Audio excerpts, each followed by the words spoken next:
25-26 সালের শিক্ষার্থীদের ক্লাস শুরু হওয়ার আগেই তাদেরকে সিট দিতে হবে। যাদের সিট পাওয়া অতি জরুরি কিন্তু সিট দেওয়া নিশ্চিত করা সম্ভব হচ্ছে না, সিট সংকটের কারণে তাদেরকে ভাতা দিতে হবে, সহায়তা করতে হবে। আপনারা জানেন যে আমাদের 2025-26 সালের শিক্ষার্থীদের ভর্তি কার্যক্রম শুরু হয়েছে। তাদের ভর্তি কার্যক্রম শেষ হবে এবং এপ্রিল থেকে ক্লাস শুরু হবে।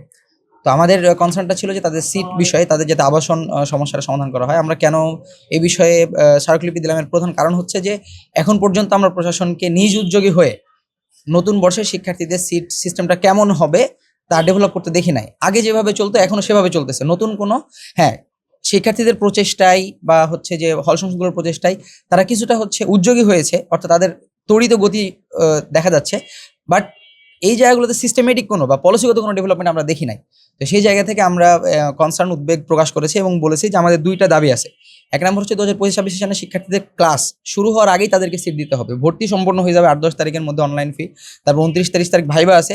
এরপরে যে ক্লাসটা শুরু হবে এর আগে তাদেরকে সিট দিতে হবে। যা এই সিট দেওয়ার ক্ষেত্রে পূর্বের মূলনীতি যেভাবে তারা সিট দিত, অর্থাৎ অগ্রাধিকার নিশ্চিত করে যতগুলো সিট ফাঁকা থাকতো সেই সিটটা তারা দিত।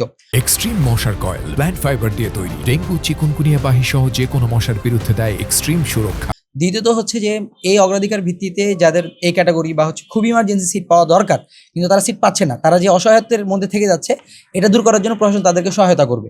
সেটা তারা কিভাবে করবে, বিভিন্ন বিসি স্যার এখানে প্রকাশ করছেন যে উনি আগ্রহ প্রকাশ করছেন যে তারা বিভিন্ন জায়ান্টদের সাথে কথা বলে, সরকারের সাথে কথা বলে তারা চেষ্টা করবে তাদেরকে সহায়তা করার। তো এটাকে আমরা বলছি যে এইভাবে উদ্যোগটা নিতে হবে। দ্বিতীয়ত হচ্ছে এই কনসার্ন কেন, আপনারা জানেন যারা বিশ্ববিদ্যালয়ের সাবেক শিক্ষার্থী আছে এবং বর্তমানেও যারা 5 আগস্টের আগে থেকে যারা শিক্ষার্থী তারা সবাই জানে যে মূলত শিক্ষার্থীদের যে গেস্ট রুম গরম কালচারটা ফিরে আসে ফার্স্ট ইয়ারকে বেস করে। কারণ তারা যখন প্রথম বর্ষে আসার পরে ক্লাস শুরু হয়ে যায়, তারা থাকার জায়গা পায় না। সেই রংপুর, চিটাগাং, বরিশাল দেশের খুব প্রান্তিক অঞ্চল থেকে তারা উঠে আসে, ঢাকার মধ্যে থাকে না। তো তাদেরকে অর্থনৈতিক সঙ্গতি এতটাও থাকে না যে তারা বাইরে থাকবে।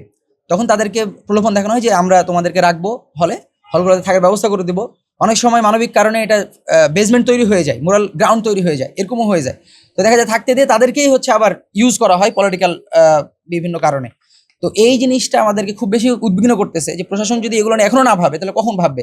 তো আমরা প্রশাসনকে তাদেরকে ভর্তি হওয়ার আগেই সিট নিশ্চিত করার দাবি জানিয়েছি এবং যাদের সিট পাওয়া অতি জরুরি কিন্তু সিট দেওয়া নিশ্চিত করা সম্ভব হচ্ছে না, সিট সংকটের কারণে তাদেরকে ভাতা দিতে হবে, সহায়তা করতে হবে, ন্যূনতম লেভেলে একটা সহায়তা করতে হবে। এই দুইটা দাবি ছিল আমাদের